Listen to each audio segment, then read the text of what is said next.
సిరీస్ని సొంతం చేసుకునే ప్లాన్తో డిఫరెంట్ పిచ్ ఇచ్చిన ఆస్ట్రేలియా. అదే పిచ్ మీద రిషబ్ పంత్ ఫైటింగ్ నాక్ ఆడాడు, చాలా దెబ్బలు తింటూ. కానీ not before Scott Boland bowling machine లాగా బౌలింగ్ వేసి 4 ఇంపార్టెంట్ వికెట్స్ తీసుకున్నాడు. ఇండియాని మొత్తానికి 185 రన్స్కి రెస్ట్రిక్ట్ చేశారు ఆస్ట్రేలియా. కానీ నాట్ బిఫోర్ ఆస్ట్రేలియా బ్యాటింగ్ వచ్చిన తర్వాత అనవసరంగా రెచ్చగొట్టాడు బూమ్రాని శామ్ కాన్స్టెస్.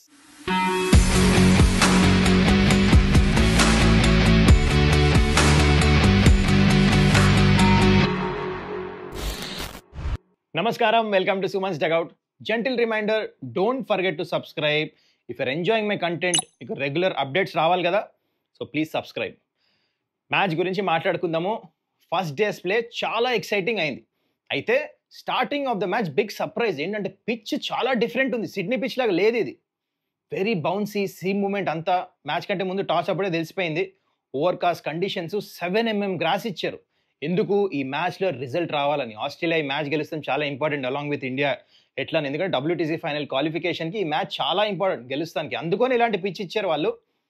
నార్మల్లీ 6mm గ్రాస్ ఉంటుంది, కానీ 1mm ఎక్కువ ఇచ్చారు, 7mm grass. Okay, overcast condition ఉండింది. యాజ్ ఎక్స్పెక్టెడ్ మనం నిన్నే అనుకున్నాం చేంజెస్. రోహిత్ శర్మ రెస్ట్ అని చెప్పేసి రెస్ట్ తీసుకున్నాడు. Bumrah was the captain.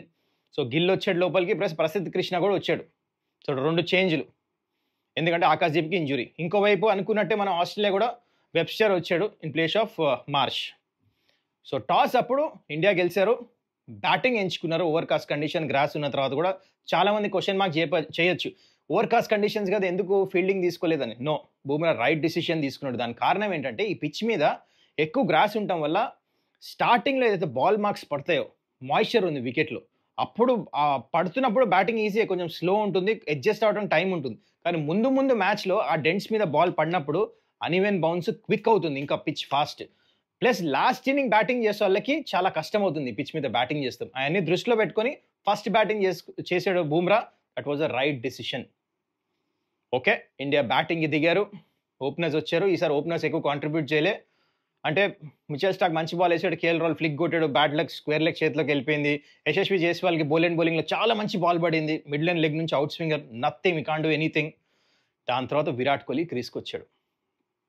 Virat Kohli ఇంకా గిల్ వీళ్ళిద్దరు బ్యాటింగ్ చేస్తున్నప్పుడు మెయిన్ విరాట్ కోహ్లీ ఇది ఏంటి చూడాల్సిందంటే టెక్నికల్ చేంజెస్ చేసుకొని వచ్చాడు. మీరు గమనించారో లేదో? ఏం చేశాడు విరాట్ కోహ్లీ? ఈ పిక్చర్ చూడండి, లెఫ్ట్ సైడ్ మీరు చూస్తుంది విరాట్ కోహ్లీ ఇంతకుముందు మ్యాచెస్లో ఎట్లయితే స్టాన్స్ తీసుకున్నాడు, లెఫ్ట్ షోల్డర్ ఓపెన్ ఉండేది, అంటే మిడ్ ఆన్ ఉండేది. రైట్ సైడ్ మీరు చూస్తుంది ఇక్కడ సైడ్ ఆన్ పొజిషన్లో ఉన్నాడు. ఇవాల్టి స్టాన్స్ ఇది సైడ్ ఆన్ పొజిషన్, అంటే ఆల్మోస్ట్ బౌలర్కి ఉంది తన లెఫ్ట్ షోల్డర్ క్లోజ్డ్ స్టాన్స్ అనమాట. దీనివల్ల ఏమవుతుంది, మీరు జనరలీ ఇట్లా నిలబడినప్పుడు ఇట్లా ఉంటే అవుట్ స్వింగర్కి ఆడుతున్నప్పుడు మీ బాటమ్ హ్యాండ్ ప్లేలో వస్తుంది. అందుకని విరాట్ కోహ్లీ కాట్ బెండ్ అవుతున్నాడు. ఈ మ్యాచ్లో చేంజ్ ఏం చేస్తుంటే సైడ్ ఆన్ ఉన్నాడు. సో ఇప్పుడు ఈ హ్యాండ్ రాదు, కవర్ డ్రైవ్ ఆడుతున్నప్పుడు మీకు ఈ హ్యాండ్ వస్తుంది అనమాట. సో అప్పుడు you can keep the ball along, ball line cover చేస్తారు. అండ్ లెఫ్ట్ ఫుట్ కూడా పొజిషన్లో వస్తుంది, దీనివల్ల హెడ్ పొజిషన్ కరెక్ట్ ఉంటుంది. ఇవన్నీ ఒక్క చిన్న చేంజ్తో అన్ని ఫరక్ పడింది. విరాట్ కోహ్లీ వాళ్ళ బ్యాటింగ్ చేస్తున్నప్పుడు ఫస్ట్ బాల్ ఆడాడు, అన్ప్లేబుల్ బాల్, అది క్యాచ్ ఉండింది. అది స్టీవెన్ స్మిత్ క్లెయిమ్ చేశాడు, కొంచెం అన్కంఫర్టబుల్ అనిపించాడు కాదు. అది మినహాయిస్తే he was in complete control. 60+ balls ఆడాడు. Outside off stump balls వదిలేస్తాం కానీ drives, straight drives, he was in complete control. ఇవాళ అనుకున్నారు విరాట్ కోహ్లీ పెద్ద స్కోర్ కొడతాడని, కానీ నాట్ బిఫోర్. బౌలెండ్ మంచి బాల్ వేసి అవుట్ చేశాడు. కానీ బిఫోర్ గోయింగ్ దర్ ముందు గిల్ గురించి మాట్లాడాలి. అయితే గిల్ ఇంకా విరాట్ కోహ్లీ మధ్యలో 40 రన్స్ పార్ట్నర్షిప్ అయింది, కానీ Gill was not comfortable. He was living dangerously. ప్యాడ్కి తగులుతుంది, బీట్ అవుతున్నాడు, ఇన్సైడెస్ తగిలింది, అటు ఇటు ఏదో ఒకటి చేసి లంచ్కి ఒక్క బాల్ ఉండగా అన్నెసెసరీ షార్ట్ బాల్కి స్టెప్ అవుట్ అయ్యాడు. ఆఫ్ స్పిన్నర్ నేతన్ లయన్ బౌలింగ్లో స్లిప్లో అవుట్ అయిపోయాడు, విచ్ వాజ్ అన్నెసెసరీ. ఈ ఒక్క వికెట్ మాత్రము నిజంగా త్రో చేస్తారు. ఇది Gill complete out of form అనిపించాడు నాకైతే. He was never comfortable at crease. అయితే లంచ్ తర్వాత విరాట్ కోహ్లీ చాలా మంచిగా ఆడుతున్నాడు. ఇందాక చెప్తున్నా, రిషబ్ పంత్ కూడా బ్యాటింగ్కి వచ్చేటప్పుడు వీళ్ళిద్దరి మధ్యలో ఒక పార్ట్నర్షిప్ డెవలప్ అవుతున్న టైంలో సాలిడ్ బాల్ వేసాడు బౌలెండ్. ఇన్ స్వింగర్ వేసాడు, బాల్ పడి స్ట్రైట్ అయింది. ఏ బ్యాట్స్మెన్ అయినా ఆడాల్సిందే ఆ బాల్ని. అన్ఫార్చునేట్లీ స్లిప్లో అవుట్ అయిపోయాడు వన్స్ అగైన్. కానీ he look good. Maybe second inning మీరు 100% నాకు వెరీ కాన్ఫిడెంట్ మన విరాట్ కోహ్లీ రన్స్ కొడతాడని చెప్పేసి. ఈ మ్యాచ్ చూడండి. అండ్ దెన్ వచ్చాడు జడేజా. ఇంకా అక్కడ వీళ్ళిద్దరు బ్యాటింగ్ చేస్తారు, రిషబ్ పంత్. వీళ్ళిద్దరి మధ్యలో మంచి పార్ట్నర్షిప్ డెవలప్ అయింది. అయితే చాలా పేషెన్స్తో బ్యాటింగ్ చేశారు వీళ్ళిద్దరు.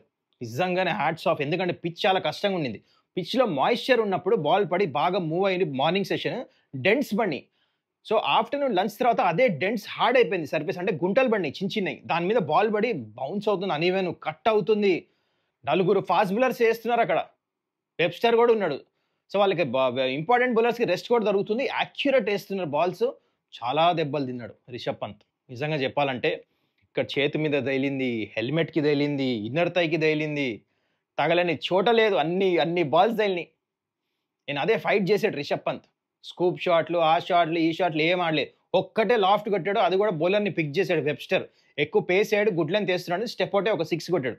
అది మినహాయిస్తే టాప్ క్లాస్ బ్యాటింగ్ చేసాడు రిషబ్ పంత్. మేబీ ఆ డ్రెస్సింగ్ రూమ్‌లో మరి గౌతమ్ గంభీర్ ఏం చెప్పాడో మొత్తంగా అది పని చేసినట్టుంది. చాలా మంచి బ్యాటింగ్ చేసాడు. This is what Rishabh Pant is. కావాలంటే ఆడగలడు అప్లై చేస్తే. It is just about mental stuff here. So, Pant మంచిగా ఆడుతున్న టైంలో బౌలింగ్ చేంజెస్ చాలా క్విక్‌గా చేసి మళ్ళా బౌలర్‌ని తీసుకొచ్చాడు Cummins. Short raising ball outside off stump pull కొడతానికి వెళ్ళాడు. సరిగ్గా పొజిషన్‌లో రాలే. చాలా ఇంపార్టెంట్ వికెట్ పడిపోయింది పంత్‌ది ఇక్కడ. అంటే బ్యాట్ షాట్ అనలేము. ఇన్‌స్టింక్టివ్ షాట్ ఇది ఉండింది. కాకపోతే కొంచెం షాట్‌లో లేట్ అయ్యాడు. కంట్రోల్ చేయలేకపోయాడు బాల్‌ని. పంత్ ఔట్ అయ్యాడు. దాని తర్వాత మళ్ళా కమిన్స్ బౌలింగ్‌లో చేంజ్, మిచెల్ స్టార్క్‌ని తీసుకురావటం. మిచెల్ స్టార్క్ సెట్ చేసాడు మంచిగా. ఎఫర్ట్ బాల్ లోపలికి ఇన్ స్వింగర్ ఏసాడు. ఎల్బీడబ్ల్యూ అయిపోయాడు. బాల్ మీద లేట్ అయిపోయాడు జడేజా. రివ్యూ తీసుకున్నాడు. కానీ మిడిల్ స్టంప్ తగిలింది అది. ఇంకా దాని తర్వాత వికెట్లు పడిపోయినాయి. కానీ దాని తర్వాత ఇంపార్టెంట్ థింగ్ ఏంటంటే ఇక్కడ ఇండియా కెప్టెన్ బూమ్రా బ్యాటింగ్ వచ్చినప్పుడు దిమాగ్ యూజ్ చేశాడు. ఏం చేశాడు అర్థమైంది ఇక్కడ. స్లో ఆడదాం కుదరదు, ఫాస్ట్ ఆడాలి, అప్పుడే రన్స్ వస్తాయి ఈ పిచ్ మీద అని చెప్పేసి బాగా లగాయించాడు. దాని తర్వాత కమిన్స్కి ఒక ఆఫ్ స్పిన్నర్ మిడ్ వికెట్ పైంచి 6 కొట్టది. Best shot. 22 రన్స్ కాంట్రిబ్యూట్ చేశాడు ఇండియన్ కెప్టెన్ ఇక్కడ. దాంతో 185కి రెస్ట్రిక్ట్ చేశారు ఇండియాని.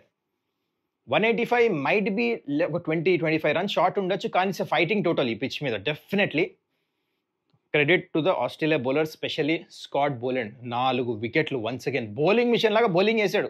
ఒక్కటే లైన్ లేదు, వేస్తూనే ఉన్నాడు. Let the pitch do the talking అంటాడు కదా, అది చేశాడు బోలెండ్. ఫెంటాస్టిక్ బౌలింగ్ వేసి 185కి అయితే రెస్ట్రిక్ట్ చేశారు ఇండియాని. ఆస్ట్రేలియా బ్యాటింగ్ వచ్చారు. అసలైన ఎంటర్టైన్మెంట్ ఇక్కడ స్టార్ట్ అయింది. ఆస్ట్రేలియాకి బ్యాటింగ్ చేయాల్సింది ఓన్లీ 15 మినిట్స్. అయితే ఇద్దరు ఓపెనర్స్కి డిఫరెంట్ మైండ్ సెట్.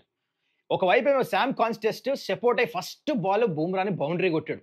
అంటే ఆ ఇంటెంట్ చూపిస్తున్నాడు. ఇంకో ఎండ్ ఏమో క్వాజా డిఫెన్సివ్ టెక్నిక్. దానికి రీజన్ తెలుసు, ఎందుకంటే అవుట్ ఆఫ్ ఫామ్ ఉన్నాడు. బూమ్రాగా ఆల్రెడీ ఈ సిరీస్లో 5 సార్లు అవుట్ అయ్యాడు. సో అది బ్యాక్ ఆఫ్ ద మైండ్ ఉండింది. ఎప్పుడెప్పుడు ఈ డేస్ ప్లే అయిపోతుందా అని టైం వేస్ట్ చేస్తున్నాడు. మధ్యలో ఒక బాల్ నకల్కి తగిలితే గ్లౌ తెప్పించుకొని ఫిజియోని పిలిచి టైం వేస్ట్ చేస్తున్నారు అనమాట ఆస్ట్రేలియా బ్యాటర్స్ ఒకవైపు. కాన్స్టెస్ ఏమో యంగ్ బ్లేడ్, తనకు రన్స్ కొట్టాలని ఉండింది. చాలా కామెడీ ఉండింది మధ్యలో. అయితే ఇక్కడ చాలా ఇంట్రెస్టింగ్ థింగ్ జరిగింది. ఇందాక చెప్పినట్టు టైం వేస్ట్ చేయాలనే పాలసీలో స్టాన్స్ తీసుకోకలే ఎవరు, క్వాజా. బూమ్రా బౌలింగ్ వేస్తున్న టైంలో బూమ్రా రన్అప్కి వెళ్ళి వెనకాల తిరిగి బౌలింగ్ వేస్తుంటే ఇంకా రెడీ అవ్వట్లే క్రీస్లో. బూమ్రా ఫ్రస్ట్రేటెడ్, రెడీ ఉండాలి కదా అని. అయితే క్వాజా రియాక్ట్ అవ్వలేదు దానికి. రియాక్ట్ అయింది ఎవరు, నాన్ స్ట్రైకర్ కాన్స్టెస్. ఈ యంగ్ లాడ్ బూమ్రాని ఏదో అన్నాడు ఇట్లా చూసి, వాట్ హ్యాపెండ్ అని అనగానే బూమ్రా కోపం వచ్చింది. మైండ్ యువర్ వర్క్ అని చెప్పేసి నిజంగా ఫుల్ ఫ్యూరియస్ అయ్యాడు బూమ్రా.